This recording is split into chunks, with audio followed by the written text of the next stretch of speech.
Ebola emergency and an overnight scare in New Jersey as tighter quarantine rules are now in effect. Meantime, hazmat crews have been brought in to decontaminate the New York City apartment where the doctor who caught the deadly disease lives. ABC's Lindsay Davis has this morning's new developments from University Hospital in Newark. Good morning, Lindsay.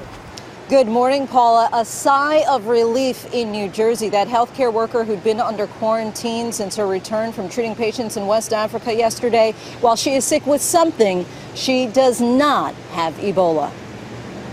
This morning, the healthcare worker put into isolation at this hospital testing negative for Ebola.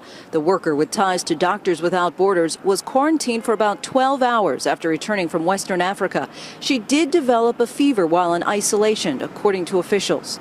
Governor Chris Christie announced the healthcare worker would be the first to be placed into quarantine Friday evening under the stricter new policies for healthcare workers returning from the Ebola hot zone in West Africa, despite showing no symptoms of the virus when her plane was isolated at Newark's Liberty Airport. New Jersey and New York are going to determine the standards of quarantine since CDC's guidance is continually changing.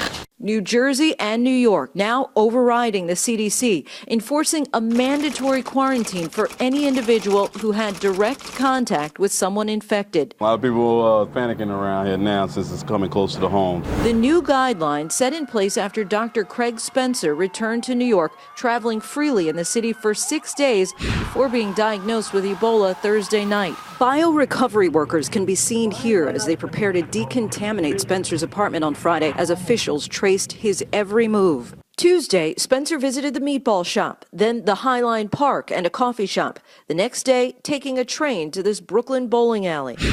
Then rushing to the hospital in the morning after waking with a 100.3-degree fever. Spencer, along with his fiancée and 2 friends, each remain under quarantine as New York's mayor calls for calm. And there's no reason for New Yorkers to change their daily routine in any way. The new policy in New York and New Jersey is far stricter than the federal requirements. It allows the states to make quarantine mandatory for 21 days for anyone returning from the affected countries.